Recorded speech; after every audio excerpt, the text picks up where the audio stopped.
সাবেক প্রধানমন্ত্রী শেখ হাসিনার মামলার রায় ঘোষণার আগে আন্তর্জাতিক অপরাধ ট্রাইব্যুনালের chief prosecutor advocate Mohammad Tajul Islam এবং কয়েকজন প্রসিকিউটরকে হত্যার হুমকি ও গালিগালাজ করেছে দুর্বৃত্তরা। গতকাল সোমবার ১৬ নভেম্বর সন্ধ্যার পর থেকে রাত পর্যন্ত ভারতীয় ফোন নম্বর ব্যবহার করে তাদের এই হুমকি দেওয়া হয়। আজ সোমবার ১৭ নভেম্বর সকালে chief prosecutor Tajul Islam NTV অনলাইনকে বিষয়টি নিশ্চিত করেছে। তিনি বলেন, আওয়ামী লীগের বিভিন্ন লোকজন গতকাল সন্ধ্যার পর থেকে বিভিন্ন অপরিচিত নম্বর থেকে ফোন দেয়, যার বেশিরভাগই ছিল ভারতীয় নম্বর।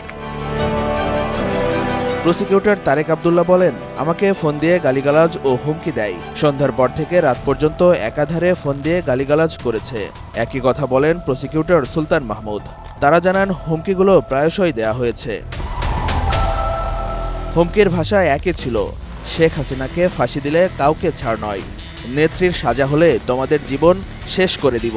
হুমকি প্রসঙ্গে এক প্রশ্নের জবাবে চিফ প্রসিকিউটর তাজুল ইসলাম বলেন, ভীরু কাপুরুষ ও গণহত্যাকারীদের ভাষা এমনই হয়, এগুলো আমলে নেওয়ার কিছু নেই।